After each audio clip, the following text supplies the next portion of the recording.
नमस्ते दोस्तों। आज हम एक मजेदार टॉपिक पे बात करने वाले हैं जिसके बारे में अक्सर गलतफहमियां हो जाती हैं। तो चलिए देखते हैं कि क्या ये चतुर्वर्ण्य व्यवस्था वाली बात जातिवाद को बढ़ावा देती है।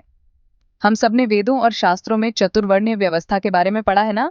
ये व्यवस्था हमारे समाज को 4 हिस्सों में बांटती है: ब्राह्मण, क्षत्रिय, वैश्य और शूद्र। अब जरा सोचते हैं। ब्राह्मण तो ज्ञान और शिक्षा के धुरंधर होते थे। क्षत्रिय लोग सुरक्षा और राजकाज के कामों में माहिर होते थे। वैश्य लोग व्यापार और खेतीबाड़ी संभालते थे। और शूद्र लोग सेवा और जरूरी कामों में लगे रहते थे। तो अब सवाल ये उठता है ना कि क्या ये सिस्टम जातिवाद को बढ़ावा देता है। तो सुनिए, महाभारत में भगवान श्री कृष्ण ने अर्जुन को साफ साफ बताया था कि ये चतुर्वर्ण्य व्यवस्था जन्म से नहीं बल्कि हमारे कर्मों से तय होती है।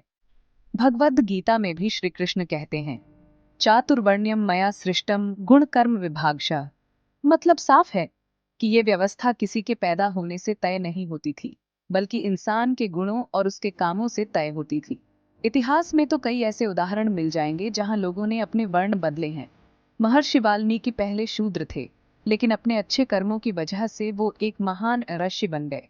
लेकिन दोस्तों, जैसे जैसे वक्त गुजरता गया, लोगों ने इस व्यवस्था का फायदा उठाना शुरू कर दिया। जब समाज में अज्ञानता और लालच बढ़ने लगा, तब इस सिस्टम को जन्म पर आधारित बना दिया गया। लेकिन याद रखिए, सनातन धर्म तो सभी मनुष्यों को बराबर मानता है। ऋग्वेद में लिखा है, एकोहम द्वितीयो नास्ति, यानी कि मैं एक हूँ, दूसरा कोई नहीं है।